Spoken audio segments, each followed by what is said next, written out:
আর তার থেকেও বড় কথা, আমাকে এখানে আমন্ত্রণ জানিয়েছে, আমাকে অ্যাওয়ার্ড দিয়েছে।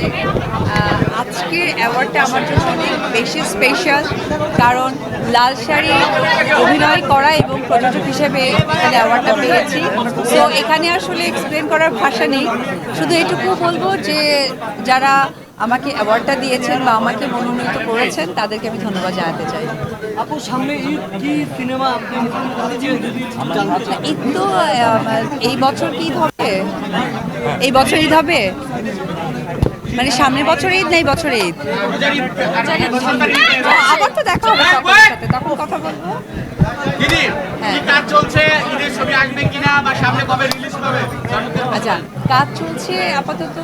এখন সময় দিচ্ছি আমাকে, আমার সন্তানকে, আর কিছু টুকটাক কাজ চলছে, ওপেনিং ফটোশুট, যেটা যথারীতি সবসময় আমাকে দেখে থাকে। আর সিনেমা নিয়ে প্ল্যানিং আছে, কিন্তু আসলে সেটার জন্য অপেক্ষা করতে হবে। এই বিষয় নিয়ে এই জন্য বলবো না, আমি চাই কাজ নিয়ে সকলের সামনে কথা বলতে। দিদি চমৎকার একটি ড্রেস পরেছেন, কিন্তু আপনার হাতে একটা জিনিস দেখতে পাচ্ছি, এটা যদি সবার উদ্দেশ্যে দেখাতেন।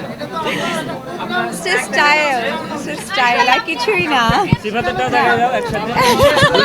আছে কিনা দুজনে ম্যাচিং করে আসছে। অনেক ছবি দেখেছি আপনার, এটা কেন করেছেন একটু বলুন। আসলে আমরা যেহেতু অভিনেত্রী, তো আমাদের কাছ থেকেই মানুষ কি বলে স্টাইলটা শেখে।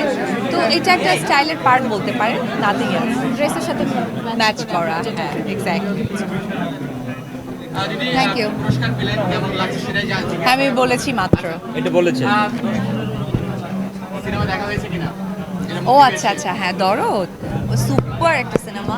আসলে ডে বাই ডে মানে এই সিনেমাগুলোর কারণে এখন মনে হয় যে বাংলা চলচ্চিত্র অভিনেত্রী বলতে প্রাউড লাগে, সিরিয়াসলি। জয় দেখেছি কিনা?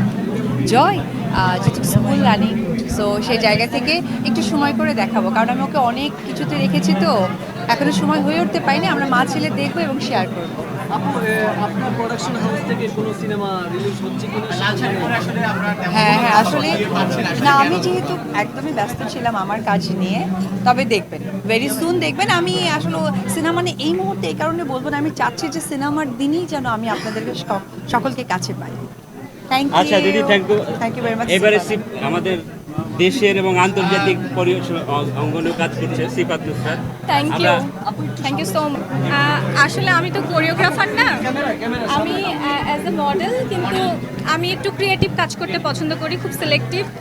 সো আমার কাজ হচ্ছে ক্রিয়েটিভ লেআউট বের করা, যেহেতু আমার একটা স্টুডিও আছে, স্টুডিও বাই নিউজ, সবাই জানেন, এবং আমার একটা ছোট্ট একটা ব্র্যান্ড আছে নুসরাত। তো সেখান থেকে আসলে আমরা ড্রেস ডিজাইন করি, এবং আমার স্টুডিওতে যেই শ্যুটগুলো হয় সবার না, সেলিব্রিটি যারা আছে এবং যারা আমাকে পার্সোনালি পছন্দ করে, যেমন দিদি আমাকে অনেক পছন্দ করে, এটা আমার জন্য ব্লেসিং, ট্রাস্ট করে।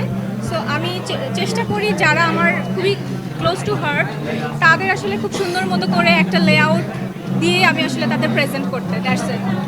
এখন আসলে কি নিয়ে ব্যস্ত বা সামনে কি কি কাজ আসছে মডেলিং এর ক্ষেত্রে বা আপনার নিউ ক্রিয়েশনের ক্ষেত্রে?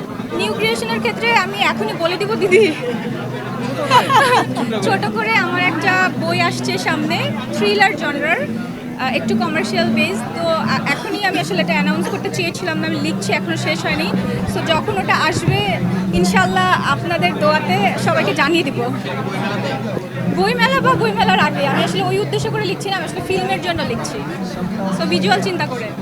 Thank you everyone, thank you. দিদি আরেক বাইরে বিভিন্ন ব্র্যান্ডের সাথে, বিভিন্ন মেকআপ ব্র্যান্ড, যেহেতু আমি ব্রাইডাল মডেল থেকে আমার ক্যারিয়ার শুরু করেছি, সো বিভিন্ন বড় বড় যে ব্র্যান্ডগুলো আছে, ইন্টারন্যাশনাল ব্র্যান্ড, সেগুলোর সাথে আমার অলরেডি 3টা কাজ হয়ে গেছে, এবং সামনে জানুয়ারিতে আরও কাজের কথা আছে। এই পর্যন্তই আসলে এখন আপডেট দিতে পারছি। থ্যাংক থ্যাংক ইউ ইউ সবাইকে। এভরিওয়ান। আসসালামু আলাইকুম।